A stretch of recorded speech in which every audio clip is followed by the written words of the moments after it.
Okay, good morning everyone. Last week we have already discussed this very interesting phenomenon that we call the black lens. In this black lens, that for the lines once below a critical length LC, and there will be no any migration is observed.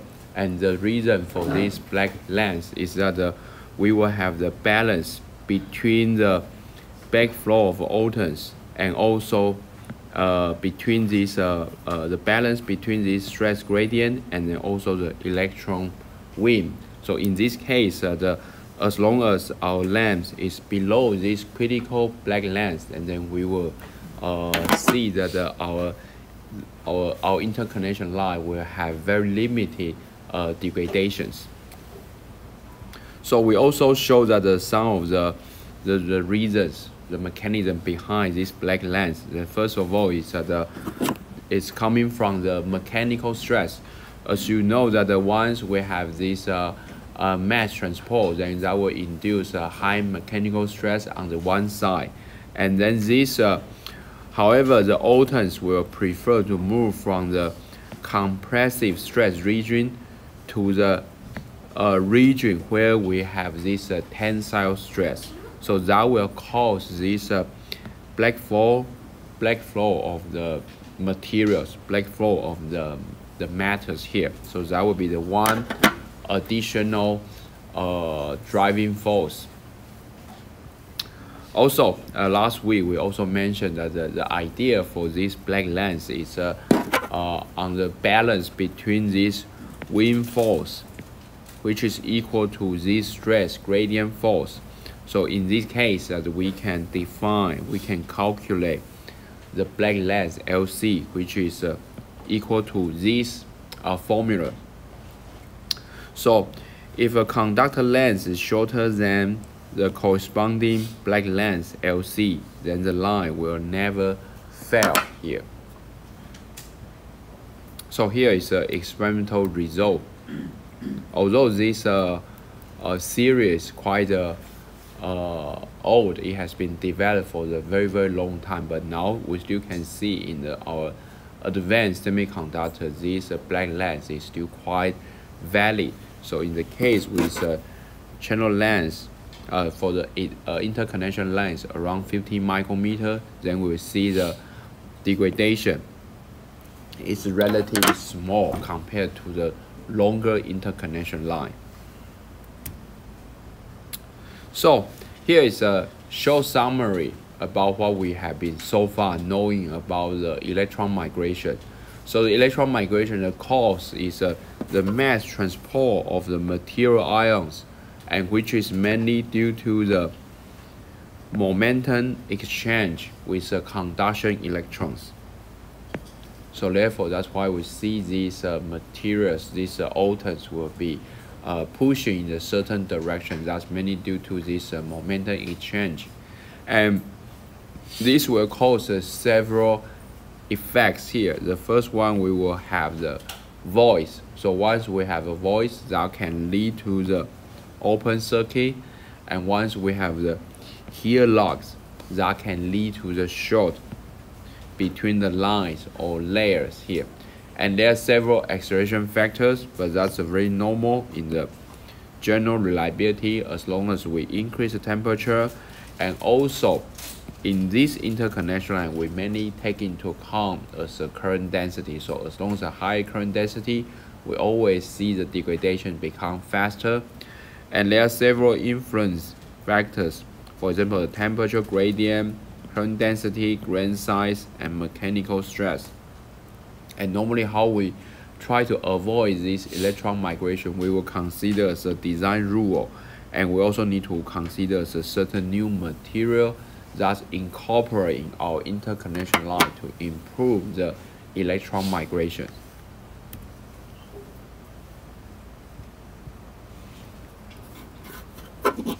So here is a similar summary, but one more important is electron migration start to become important once the current density start higher than the 10 to 6 amp per centimeter square. And all power metal in the IC. So if you start a little bit aware of our semiconductor technology, in the end, you have a front end, middle end, back end. And in the last part, you always have this power metal that's try to connect our electrical signal outside. And that's the purpose for this power metal is try to handle the higher current as possible as they can here. So these power metal are easily suffering these electron migrations, and especially in the region where we have the interconnections, contact, and vias. That's all the region possibly to have these mass transport induced values. So here is some of the experimental results that have been shown, and this is coming from another practical cases that the ones we have the current. This is current is flowing from right to the left. That means your electron is flowing from left to right, and you will start to see the here lock on the right hand side, and you will see the void on the left hand side.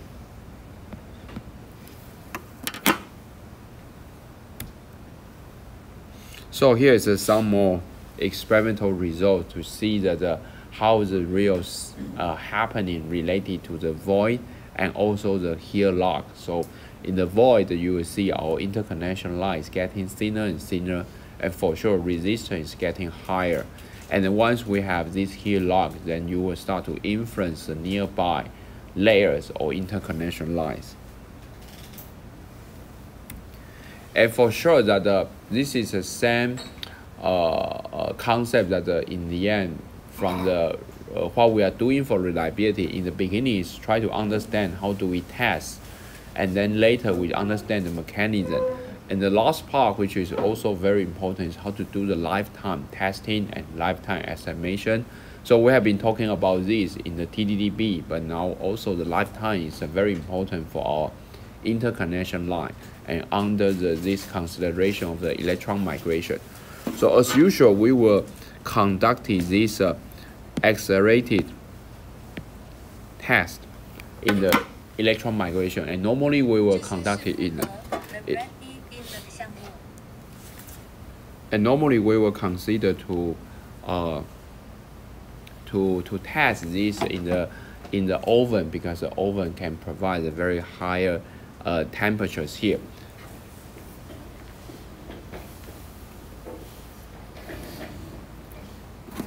So there are the several testing conditions. That's very often that will depend on your different materials, especially related to different materials in the interconnects.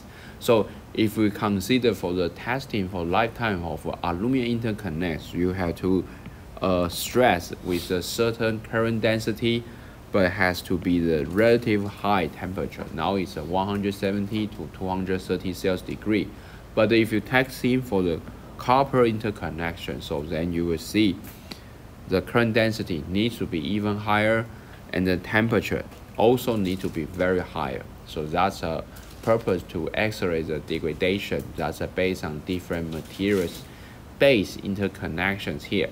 And normally the failure times are in the order of weeks or months, so that's already very long. If you consider TDB, normally we test him try to have the fail like less than 1 hour, 2 hours. But with electron migration in interconnects, the failure time can be in the order of the several hours, sometimes weeks or months here.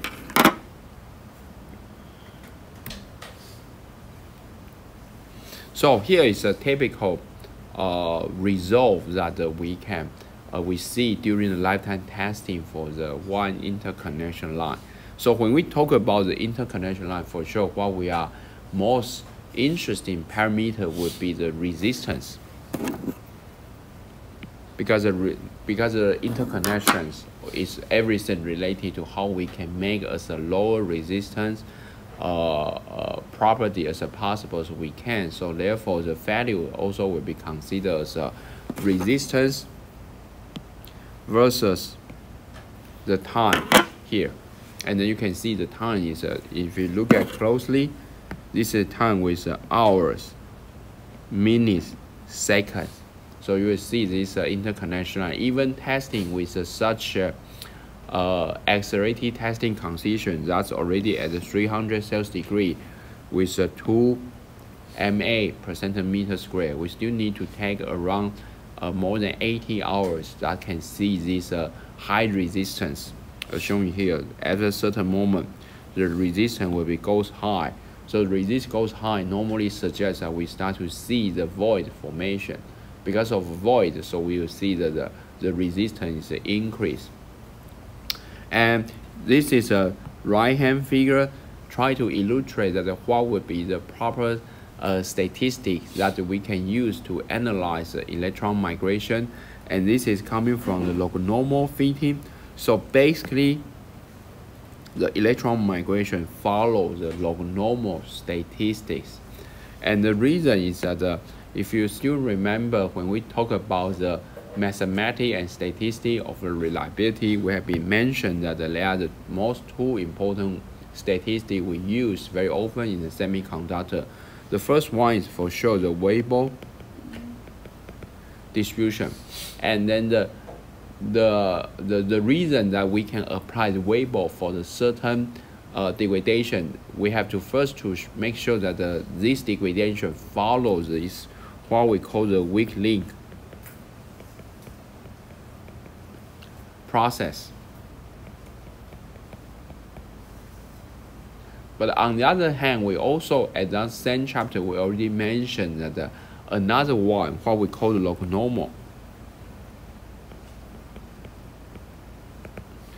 The log normal statistic can be fitted. The degradation is under the mechanism is driving by the diffusion. Also, the gradual movement.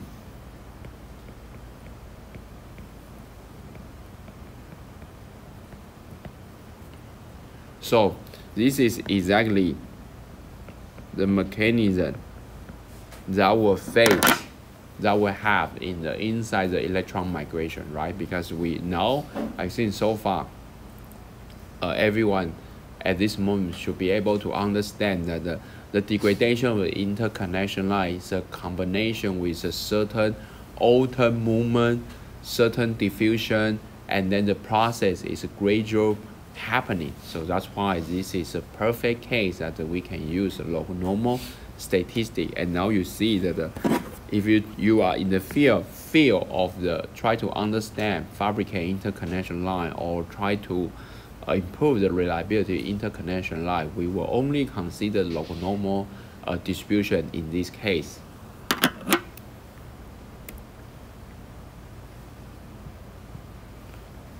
So basically, electron migration follows a log normal statistic.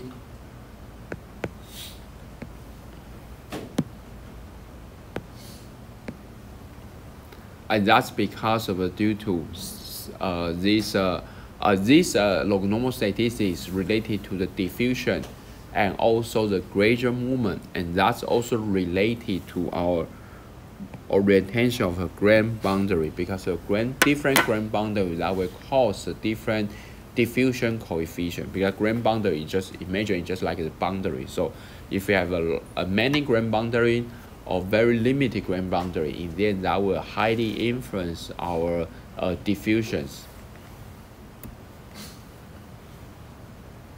So normally, in the case of the when we do the electron migration testing, we will testing as the matrix that try to have this very systematic evaluation. So we test at a different current density with respect to the different temperature. So we have this matrix, and then we try to plot all of them. So I think now it should not be difficult for you to understand how these points are coming from. This is coming from the time-dependent resistance increase, right? So this is a point that's coming from here.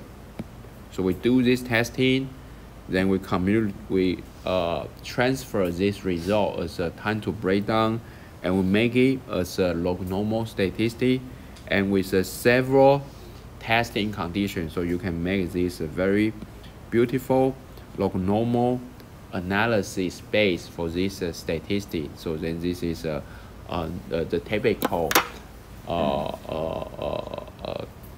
the procedure how we evaluate this from the time to fail, and then use a statistic, and then next will be the lifetime. So this is same procedure we use for the gate oxide TDDB as well. Then the next question is that what would be the available acceleration model that allow us? So if you still remember, in the case with TDDB, we talk about lots of acceleration model. We talk about E model, 1/V model. We talk about the power law model. That's based on the different dielectric injection mechanism. We have a FN tunneling, we have a direct tunneling. And then in here, we also have to take into account what would be the proper acceleration model here.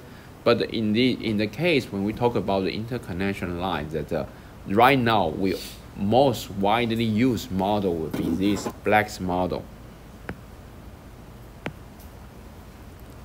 So this Black's model is taking into account the influence come from the current density, temperature, and for sure this will be the activation energy here.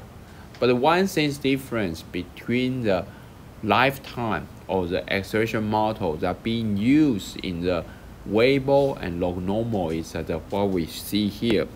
We have this what we call the T50. The T50 means that 50% of the device value.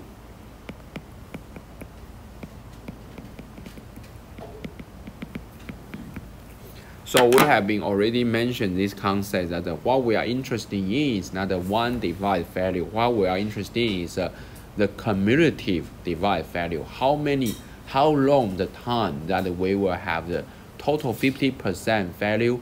How long will be time that the total 1% values? And just a reminder that when we talk about the dielectric breakdown for TDDB, we will consider this Weibull distribution, and then the key time factors for the Weibull distribution is what we call as a T63.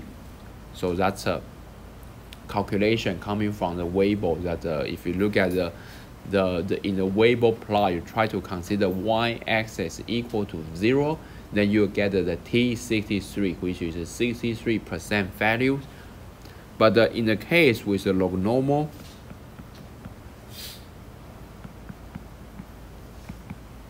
we will have this T50. That's a 50% device value. That's also the same. How we get why we will consider T50 is the same. You put the log normal equation, and then you put it as a y-axis equal to 0, and then the time of the y-axis 0, which will be the T50.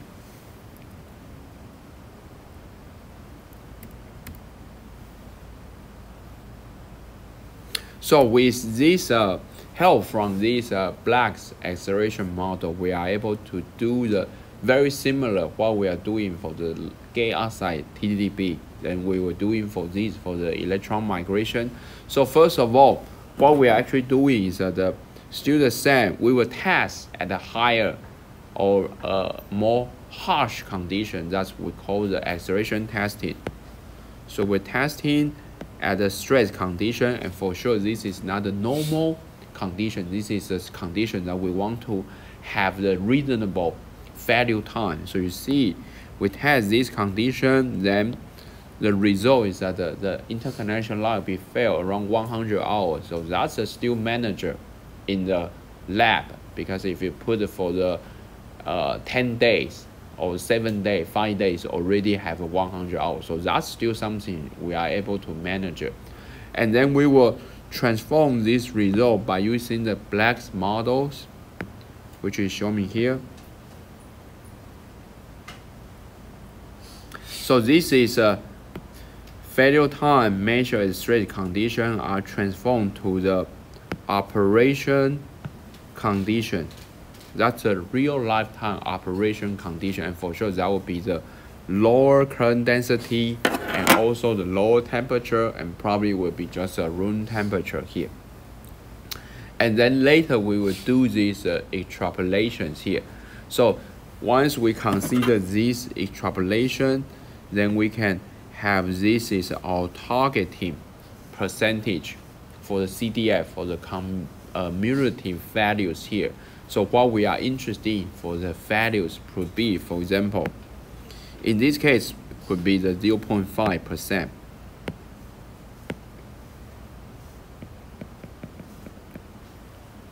So that's our target percentage that we want to make sure that what is a bias that can make sure that we only have a 0.5% value, and then this is a result for the lifetime target. So we might have around 3 times 10 to 5 hours. So that's our lifetime target.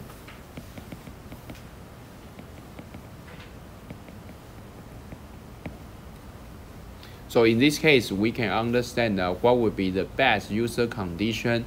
We can make sure for only 0.5% cumulative values, and also can reach for more than 3 times 10 to 5 hours for this lifetime. So that's extrapolations. So this is the same procedure, exactly the same how we are doing for the gate oxide TDB. But anyhow, in most of the reliability lifetime prediction, we are following the very similar procedure, and then the main difference will be you have to take into account the different lifetime model, acceleration model. For the dielectric, we have a different model. For the electron migration, of course, we use this Black's model as very widely used, but I believe nowadays there are still some of the additional new model try to capture more and complicated physics inside the electron migration. So here is a sum of the experimental result here. So you can see that with the different metal, we have the pure metal, and that can give us a certain activation energy. And as I already mentioned in the last time, that actually right now it will be very difficult in the real industry. They never use pure aluminum, because the pure aluminum always suffer in the very poor electron migration. They will add some additional species layer, try to improve the reliability. So for example, this is aluminum 0.3 to 5% inside the copper, and that will change the activation energy, and this is because of the grain size will be changed as well. And also this is another case with aluminum with 3 to 5% silicon, and also the aluminum copper silicon. 3 species will be incorporated with each other. You will get a different activation energy, and you will get different grain size. And to further understand why this 5% copper will influence aluminum, 5% silicon, or the aluminum copper silicon, that how this actually in their influence grain size and activation energy, that's we will not talk this in detail, because this is a really fundamental material science question. But the main idea is that you add additional the species inside, you will change your grain size. Once your grain size change, you will change the grain boundary. So the grain boundary change, then you will highly influence also electron migrations. So here is some of the key factors that can affect electron migration. The first one is for sure that you have to take into account this alloy composition. You put the different impurity that will influence your grain size, and then therefore the grain size distribution, and also the orientation, dielectric thickness, thermal conductivity, passivation stress, and thickness. So there are so many parameters that in the end will influence our interconnection reliability. That this is something that we have to take into account for the real production. And also there's some related to the process and structural variable. For example, the step coverage that will cause the grain size, and line length, width, thickness, and also the barrier metal. So then you have the vias here, and then normally in the top of via and then bottom via, you put some additional metal stake that can cause try to have the stop diffusion, because you know that as long as there's a corner, there is always a region that have the high flux divergence that will always cause these electron migration issues here. So therefore we will put additional barrier metal that will try to alleviate a bit of this diffusion. But anyway, this is all related to the material science. This is related to how this the atoms transport along the boundary, how this grain size will influence. So here is some more details about this influence coming from the different composition. And the first one for sure is the most important one. Is that nowadays very often to see that we will add the impurity inside the interconnection line. So that's because due to try to have this grain boundary difference. And once we have a different grain boundary, we will change the diffusion process. And in the case of silicon is this kind of impurity is used to improve the contact reliability, because we can prevent the junction spiking. And the concentration we add inside this interconnection line is very small, only like up to 1%. But sometimes we will see this will degrade the electron migration performance. So we can improve the contact, but we might degrade the electron migration. Another is copper. So the copper will form these aluminum coppers in the grain boundary, and that can slow down the grain boundary diffusion, and in the end improve the electron migration performance. That's because of due to this slowdown of this grain boundary diffusion. And also, some case we will consider the nitrogen. The nitrogen will also degrade the electron migration performance. That's also which is not very useful. And also, sometimes the titanium is used to certain reaction with the nitrogen in the end to form this titanium nitride here.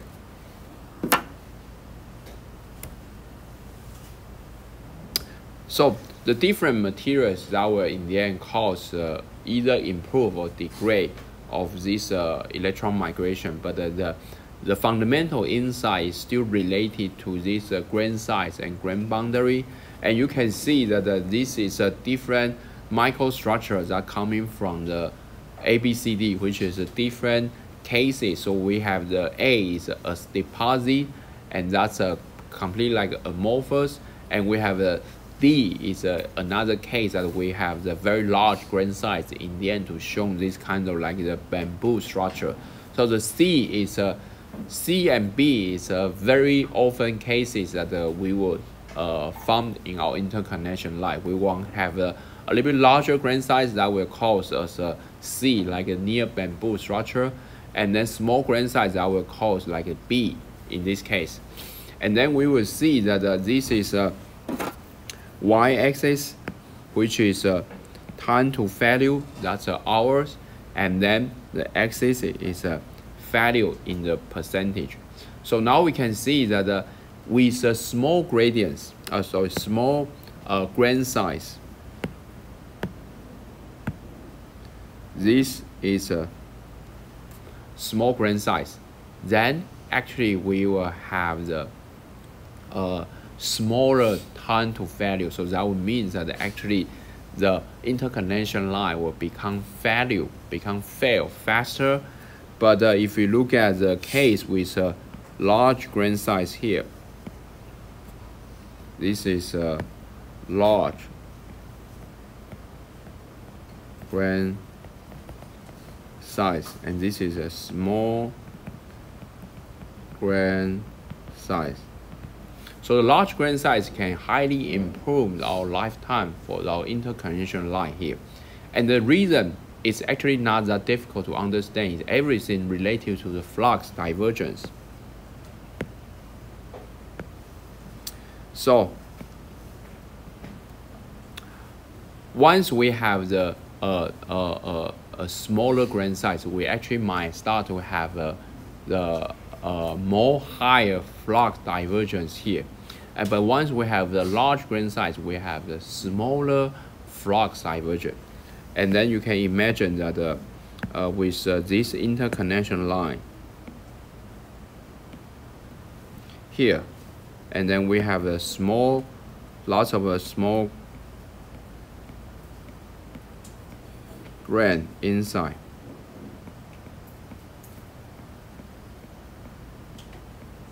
So one of the issue with a small grain is that we will start have lots of grain boundary. So the grain boundary is happening in between each atom. That's how we call the grain boundary. But because of we have lots of grain boundary,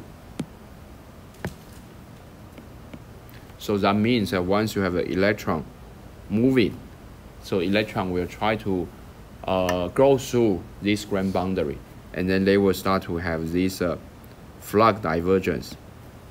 Because each grain boundary, you have the many small atoms. So once they try to go to the each grain boundary, they will face a flux divergence here. So you have here. So in any way that will cause a higher flux divergence.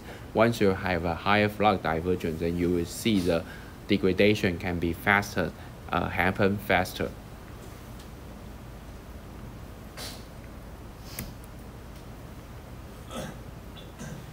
So the larger grain size means less grain boundaries, longer NTTF, and large spread in the grain size means a more gradient, shorter NTTF. So the control of a grain size distribution is very important for electron migration. So now you see the NTTF is proportional to the average grain size over the spread of a grain size. So, but the physics behind is very simple. That's just related to the issue of the flux divergence.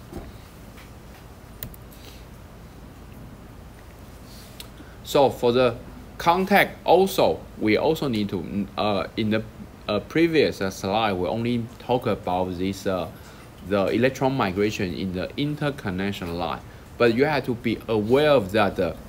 If you imagine as one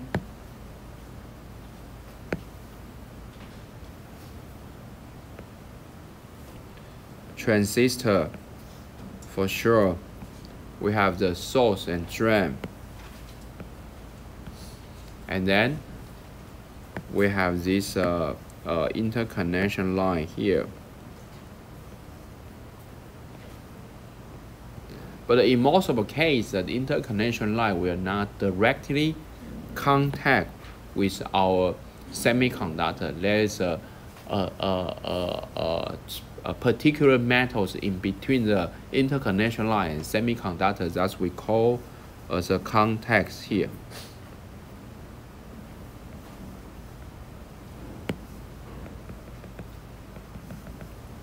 And this contact, because the reason why we cannot use the pure interconnection line directly contact with semiconductor because we will got very high resistance. This contact normally we need to have a certain annealing and try to reduce the contact resistance, and therefore the metal inside this contact is definitely different compared with the metal inside the interconnection.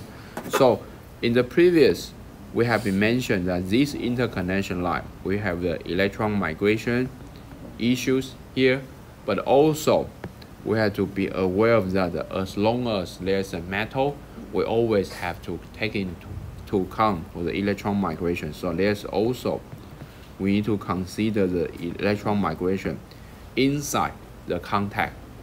And in the silicon, in here we only talk about silicon. If you are working on different materials, then you will face a different contact electron migration.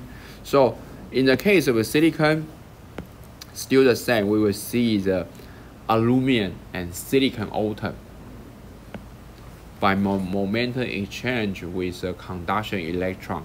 And then we will see the contact resistance will change because of less accumulation of a silicon and junction lead current increase.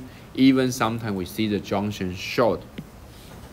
And this all related to the temperature, current density, and then also that will be highly related to our silicide and barrier layer, current crowding, and metal stop coverage. And also there's some new alloys or different barrier layer, try to improve it.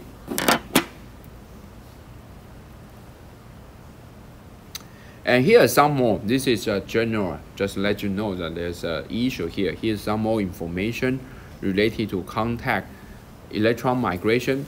And the reason why the contact is also one of the key issues, because at the contact we have a large mass divergence.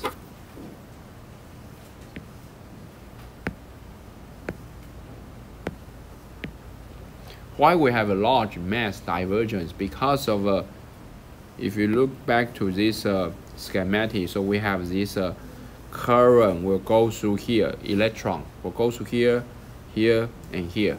And then you will see the loss of a current crowding in this field. So in this region, we have the huge current crowding, and then also you try to change the flow direction. So that's also the region where we have a large mass divergence here. So this is normally the issues happening. So at the contacts,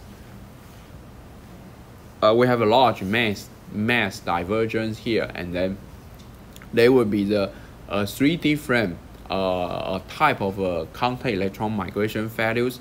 The first one is the diffusion of a silicon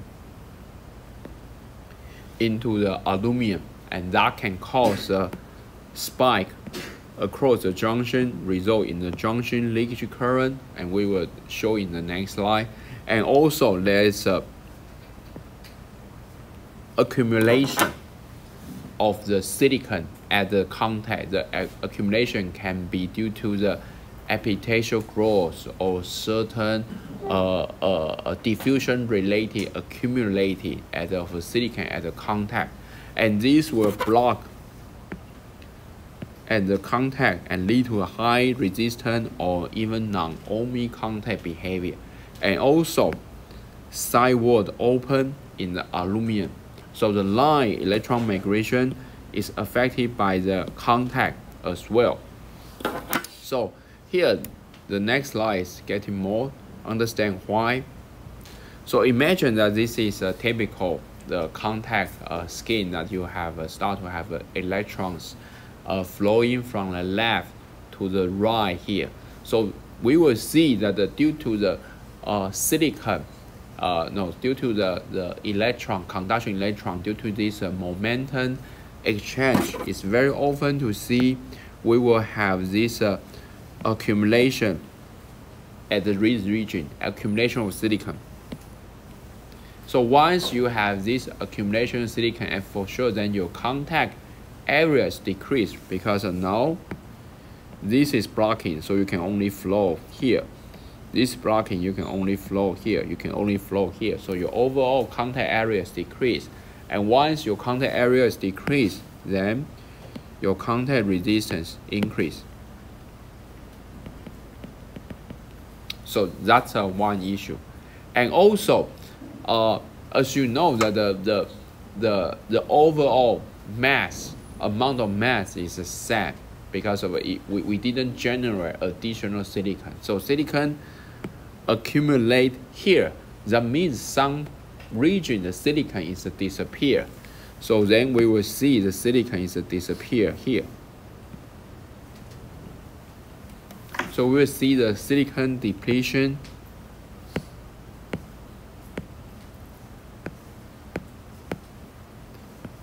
in this region. And once we have a silicon depletion, then we will start to see the aluminum. This is a aluminum interconnection line. So the aluminum will start to flow, diffuse here, and that will cause aluminum spiking.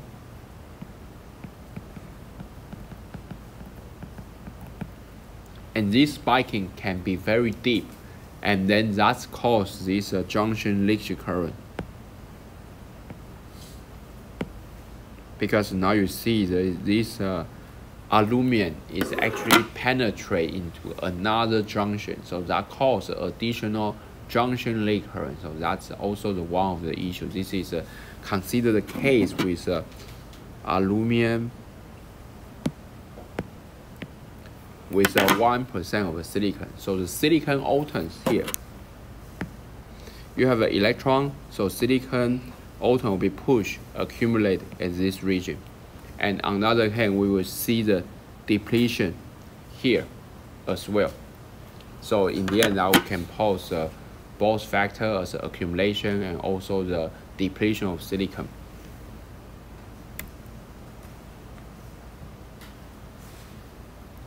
So here is one experimental result showing that the y-axis is a lifetime, the x-axis is a junction depth.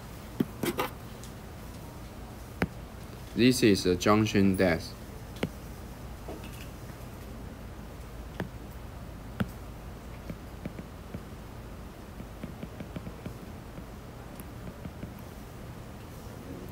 So now we see that if we try to decrease the junction depth toward the left, so that means we make it as a shallow junction as possible. This will highly decrease the lifetime of this contact resistance. So the shallow junction means a shorter NTTF here. And why we have to make the shallow junction? Because in the scaling, we are not only scale for our dielectric. As already say that if you look at the whole picture for one MOSFET, we have this source and drain, we have the dielectric here. And most of you might already knew that we have the trend that we try to scale down to try to follow the Moore's law. So we try to do the scaling, and most of you probably knew that the key scaling factor is oxide thickness and also the channel length. Of course, these are the most important one. But some of you might not be aware of that if you want to try to scale a transistor, we not only have to scale down the oxide and also the channel length, we have to scale down everything. That means this is our contact region, and also this is our interconnection line. So we have to scale for this contact area as well.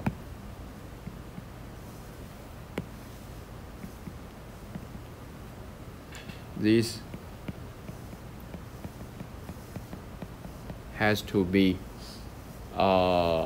scaled down, and also this line width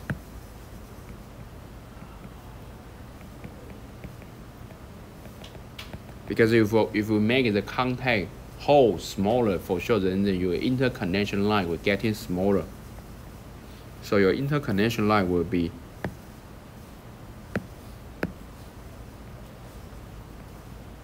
will have to be reduced as well. And also one more thing is that the junction depth also has to be reduced, has to be scaling. So the T junction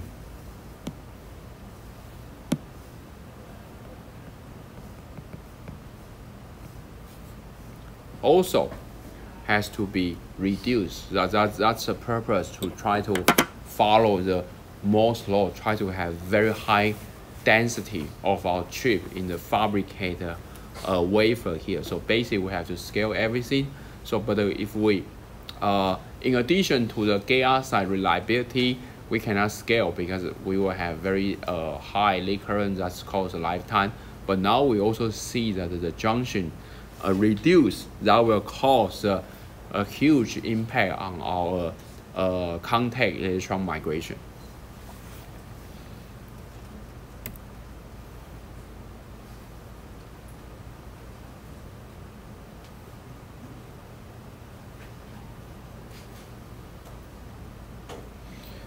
And here is some more details that the electron migration happened in the vias here. As already said, that the via is the vertical interconnection line, try to connect the two different layers here. But normally the via will be filled in with a different material compared with aluminum. So now you see, we consider the cases here that we have the aluminum interconnection line, and then we see we have, once the electron goes through from the top metal till the bottom metal one, they will see the aluminum depletion here, and also we might see the void formation, and also the void can be formed in the side walls and corners here.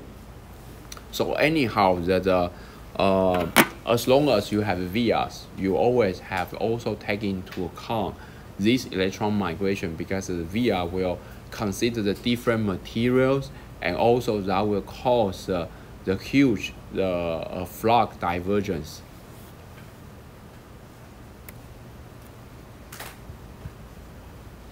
So another issue is that it's not related to the current density, it's related to the mechanical stress, especially related to this thermally induced mechanical stress. So that's we call as a stress migration. And as already mentioned in the early, that if you imagine that you have the one interconnection line, for example, you have a copper interconnection line. But now, once you have a one interconnection line, you will not have a one interconnection line staying alone. You must have a certain dielectric passivation nearby to try to isolate this interconnection line. So with top and bottom, we always have this what we call the ILD here, interlayer dielectric, and then because this is a different material, you have a one interlayer dielectric, one copper interconnection line. So therefore, you must have a different thermal expansion.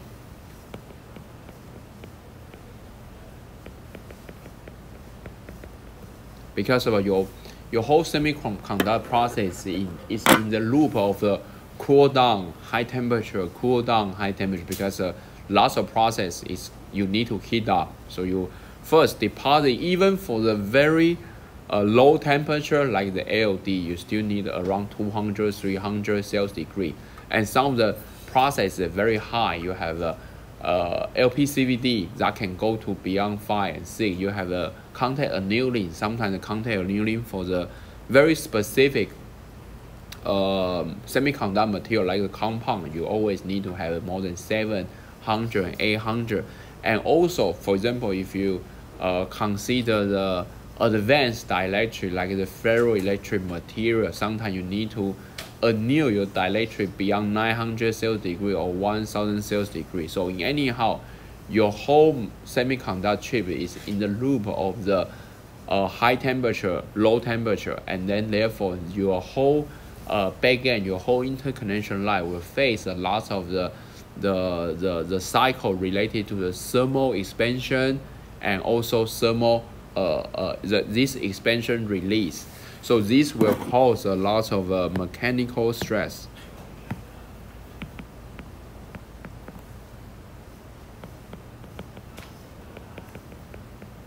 So the fundamental reason behind is also not difficult to understand this stress migration, because I think everyone from the very early time, from your childhood, is already knows that there's one thing called the thermal expansion. But this will also happen in semiconductor, and in the end will cause resistance change, voice. That can also cause a voice. That also cause the heat loss. And then the acceleration factor, for sure the temperature is definitely one, but there could be some of that is still not fully clarified yet, because of this is highly depends on your materials, what's actually your interconnection line use and what is your dielectric use, and also that highly depends on your thermal expansion, that how your chip will go in experience in the whole process set. So in anyhow, it's very difficult to have the very precise factor to understand, but we understood that the stress migration is one of the key issues here. Also, let's also, because of stress migration, we have this mechanical stress. In the end, that will cause what we call here is a stress induced voiding. So this stress is coming from this mechanical stress.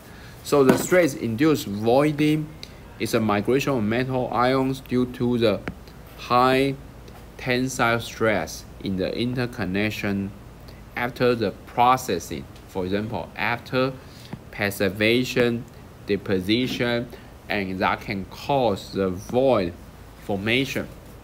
And these stress are caused by the difference in thermal expansion between the interconnect and also the surrounding materials. So here is one example of what we call the stress-induced voiding, and this is an interconnection line in between. So in the middle we have the interconnection line, which has aluminum, silicon, copper interconnection line, and then in the nearby we have this oxide nitride.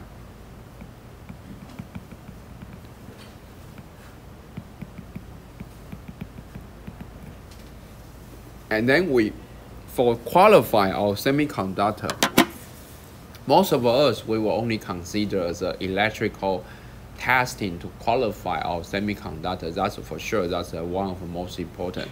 But sometimes the temperature is also very crucial, especially we consider for the backend reliability, we consider for the packaging reliability. Then the temperature is a very important one, because temperature will cause thermal expansion, and therefore we have one particularly testing that can define by the JDAC, which is called temperature storage testing.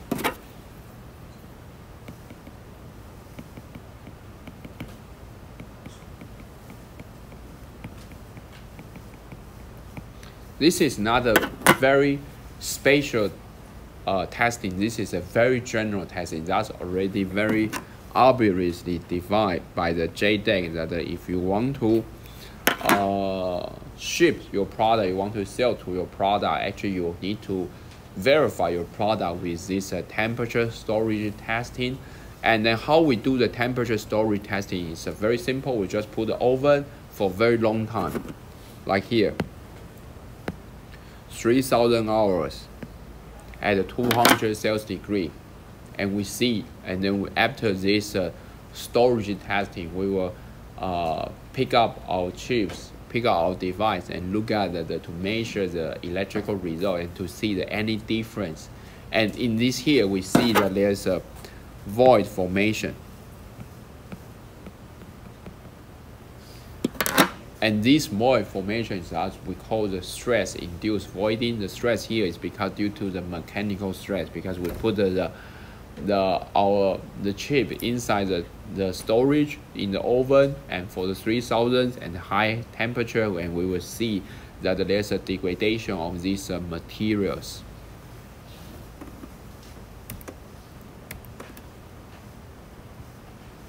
Okay, so that's the end of this mass transport induced value. So that's let's quickly summary what we have been talking in this chapter. So the mass transport can be considered as several multiple values due to the several different factors. For example, we have the altered movement driven by electric field. We have a concentration gradient. We have this mechanical stress. And these three will cause this interconnection reliability degradation. And also, one of the reasons that will highly drive this degradation is because we have to take into account as a flux divergence. So the failure will occur when alternate flux diverges. So we'll have the void formation or here lock. And then if we only have an alternate pool movement, it's not enough. And also, there's some related to electron migrations fundamentals driving primarily by electron wind and moving alterns toward the anode. The electron become more serious when the current density, temperature, and line scaling and narrow line and locate dielectric is always worse our EM reliability. And also, we have to follow the log-normal statistic to do the lifetime prediction and also use the Black's equation model. And also the failure accelerated can be rapidly at a high temperature and a high current density. And also we have a certain another issue. We not only have this the interconnection reliability, we also have this contact electron migration. We might start to see the silicon aluminum diffusion, spiking, contact depletion, and also several literature or several practical solutions have to be considered. This barrier layer and alloy engineering. And also we have another concept called the black lens that can cause this immortal interconnect if we have this this lens below this critical black lens here. And also you have to be aware that there's an issue called stress induced voiding that's due to the thermal expansion. And also to further improve the electron migration, we mainly have to think about from the material science, the material choice, grain size control, interface engineering that will be determine the interconnection lifetime here. And also we need to consider the co-optimization of the design process and materials. And then this mass transport value will remain a major reliability limiter for the scale interconnection and also for 3D IC TSV here.